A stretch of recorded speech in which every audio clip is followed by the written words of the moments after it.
तो बड़ी जानकारी है, यूपी के मदरसों में पढ़ाई से पहले बच्चे राष्ट्रगान गाएंगे। योगी सरकार ने इसको लेकर के आदेश जारी कर दिए हैं। तो बड़ी और अहम जानकारी है, यूपी के मदरसों में अब पढ़ाई से पहले बच्चों को राष्ट्रगान गाना होगा। छुट्टियों के बाद मदरसे में आज से कक्षाएं शुरू हुई हैं और ये आदेश जारी किए गए हैं कि मदरसों में पढ़ाई से पहले बच्चे राष्ट्रगान गाएंगे। बड़ी और अहम खबर आप तक हम पहुंचा रहे हैं।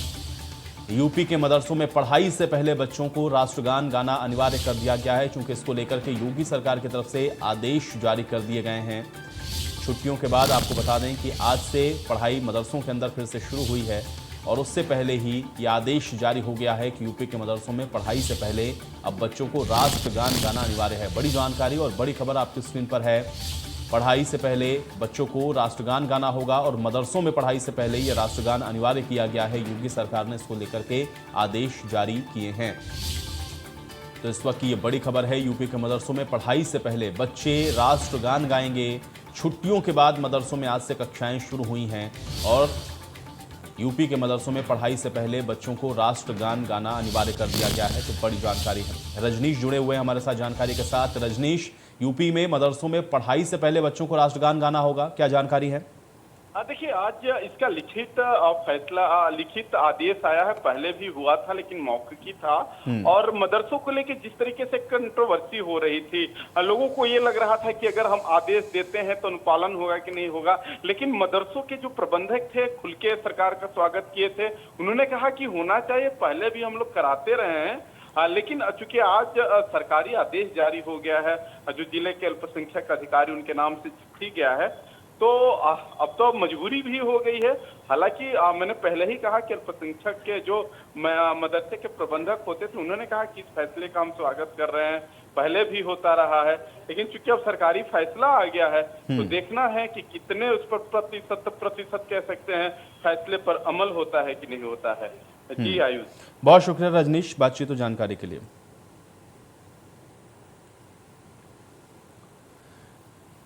तो मदरसों में अब राष्ट्रगान को अनिवार्य कर दिया गया है और इसके लिखित आदेश बाकायदा जारी कर दिए गए हैं। हालांकि इसके पहले भी इस तरह के आदेश थे, लेकिन उस समय लिखित में यानी कि रिटर्न ऑर्डर नहीं थे और अब ये आदेश सरकार की तरफ से लिखित तौर पर जारी कर दिए गए हैं। सभी मदरसों में अब राष्ट्रगान को गाना अनिवार्य कर दिया गया है, यानी कि क्लास शुरू होने से पहले, मदरसे में पढ़ाई शुरू होने से पहले राष्ट्रगान आपको गाना होगा। राष्ट्रगान गाने के बाद जो व्यवस्थित कक्षाएं हैं वो शुरू होंगी। तो छुट्टियों के बाद मदरसे में आज से पढ़ाई चूंकि शुरू हुई है और उससे पहले ही अहम फैसला लिया गया है कि अब मदरसों में राष्ट्रगान गाना अनिवार्य रहेगा। यानी कि अभी सरकारी आदेश हैं, राष्ट्रगान गाना अब मदरसों को सुनिश्चित करना होगा। बड़ी जिम्मेदारी अब मदरसों की होगी कि राष्ट्रगान अनिवार्य तौर पर वहाँ पर गाया जा रहा है कि नहीं। तो यूपी के मदरसों में अब पढ़ाई से पहले राष्ट्रगान को अनिवार्य किया गया है। बड़ी और अहम जानकारी।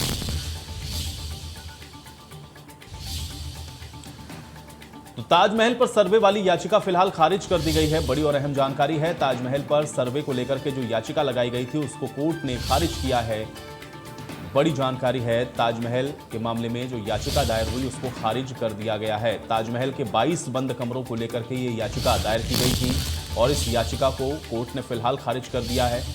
तो बड़ी जानकारी है, ताजमहल के सर्वे को लेकर के इसके जो बंद 22 कमरे हैं उनको लेकर के ये याचिका लगाई गई थी, जिसमें कोर्ट ने इसको खारिज कर दिया और ये कहा गया कोर्ट की तरफ से कि जाकर के पहले जानकारी लें कि ताजमहल किसने बनवाया है।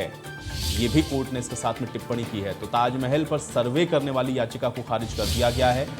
22 बंद कमरों को लेकर के ये याचिका लगाई गई थी, यानी कि ताजमहल पर सर्वे को लेकर के जो बवाल हो रहा था उसको कोर्ट ने एक तरीके से फिलहाल खारिज किया है उसको। और ताजमहल पर अब सर्वे नहीं होगा, ये स्पष्ट हो गया है। 22 ऐसे कमरे हैं ताजमहल के अंदर जिस पर सर्वे होना था, जिसको लेकर के याचिका लगाई गई थी, लेकिन अब इलाहाबाद हाई कोर्ट ने इसको खारिज कर दिया है 22 बंद कमरों को लेकर के। और कोर्ट ने यह भी कहा है याचिकाकर्ता से कि आप पहले जाएं और इतिहास की जानकारी लें कि ताजमहल को किसने बनवाया। बातचीत करते हैं, रवि हमारे साथ जुड़े हुए हैं जानकारी के साथ। रवि, ताजमहल पर सर्वे वाली याचिका खारिज हो गई है, जानकारी क्या है? और जाहिर है याचिका को खारिज कर दिया है और साफ तौर पे दोनों ही पक्ष को सुनने के बाद जो फैसला है वो लिया गया है कि याचिका को अभी खारिज कर दिया गया है। रवि, याचिका को खारिज करते हुए क्या कुछ कहा गया है कोर्ट की तरफ से, इसको भी स्पष्ट करें। देखिए जाहिर है कहीं ना कहीं इस पूरे मामले की आज सुनवाई होनी थी और सुनवाई के बाद दोनों ही पक्षों को सुना गया और सुबह के वक्त इस पूरे मामले की सुनवाई है वो हुई। उसके बाद फिर लंच के बाद जब दोबारा सुनवाई हुई तो उसके बाद कहीं ना कहीं याचिका को लेकर कोर्ट वो सब नजर आ गए। उससे याचिका को लेकर जो खारिज करने का फैसला है वो लिया गया।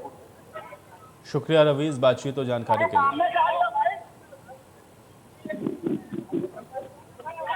तो ताजमहल पर सर्वे वाली याचिका फिलहाल खारिज कर दी गई है और कोर्ट ने दोनों पक्षों को सुना है और सुनने के बाद कोर्ट ने निर्णय लिया है कि इस याचिका को खारिज किया जाता है, यानी कि 22 कमरों को लेकर के जो सर्वे किए जाने की याचिका लगाई गई थी अब उसको फिलहाल खारिज कर दिया गया है।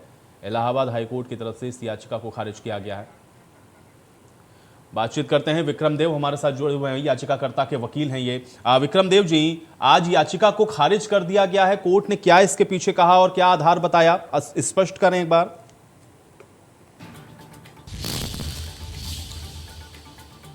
तो ताजमहल में सर्वे की मांग वाली याचिका फिलहाल खारिज हो गई है। इस याचिका को लेकर के आप देख रहे थे कि लगातार पिछले दिनों काफी चर्चा हो रही थी, ताजमहल में सर्वे को लेकर के काफी विवाद हो रहा था और अब इस याचिका को कोर्ट की तरफ से खारिज कर दिया गया है।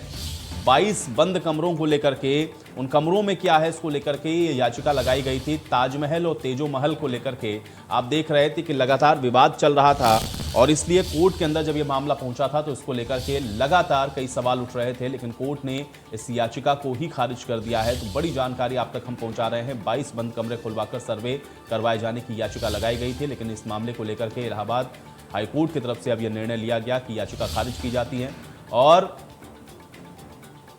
अब सर्वे नहीं होगा उन 22 बंद कमरों का, ये तय हो चुका है क्योंकि कोर्ट ने अब इस याचिका को खारिज कर दिया है। बाकी क्या कुछ जो पक्षकार हैं उनकी तरफ से इस पर क्या अब आगे जो रुख है वो किया जाता है, क्या वो दोबारा से अपील करेंगे, हायर कोर्ट का रुख करेंगे, ये तमाम ऐसी चीज़ें हैं जो भविष्य में देखनी होंगी। लेकिन हाँ, ताजमहल को लेकर के जो याचिकाएं थीं उनको खारिज कर दिया गया है क्योंकि 22 बंद कमरों को खुलवा करके सर्वे करवाए जाने की बात याचिका के अंदर थी और इसमें ताजमहल पहले तेजो महल था, इसको लेकर के विवाद था और यही याचिका लगाई गई थी जिस पर लगातार आप देख रहे थे कि संशय की स्थिति थी। लेकिन अब कोर्ट ने यह स्पष्ट कर दिया है कि ये 22 कमरे जो बंद हैं इसका कोई सर्वे नहीं होगा, यानी कि याचिकाकर्ता की याचिका खारिज कर दी गई है। बड़ी जानकारी।